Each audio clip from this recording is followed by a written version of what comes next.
Hello guys, இன்றைக்கி எங்கே போனோன்னு பார்த்தீங்கன்னா எங்கள் சித்தப்பா பொண்ணுக்கு வந்து மேரேஜு. ஸோ சண்டே அதுவுமா ஈவினிங்கு ஃப்ரெஷ்அப் ஆகிட்டு நான், என் 3 பசங்க, என் ஒய்ஃபு, என் சிஸ்டரோட பொண்ணு எல்லாருமே அந்த ஃபங்க்ஷனுக்கு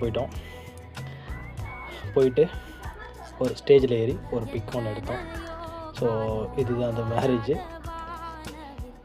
நான், டேடி, ஒய்ஃபு, சிஸ்டர் எல்லாமே சேர்ந்து ஸ்டேஜில் ஒரு ஃபோட்டோ எடுத்து போனதுக்கான மட்டன் பிரியாணி ஒன்று விட்டுட்டு அழகாக சாப்பிட்டுட்டு டீஃபால்ட்டாக எடுக்க வேண்டிய ஃபோட்டோ நானும் என் ஒய்ஃபும் ஒரு பிக் எடுத்துட்டு கரெக்டாக ஒரு 8 o'clockலாம் கிளம்பிட்டோங்க. ஸோ இது வந்து ஈவினிங்கு மேரேஜ் ப்ளஸ் ரிசப்ஷன் எடுத்துகிட்டு ஃபைனல் டச்சாக வந்து பசங்களுக்கு பஞ்சு மிட்டாய் வாங்கி கொடுத்து ஸோ கிளம்பி வீட்டுக்கு வந்துட்டோம்.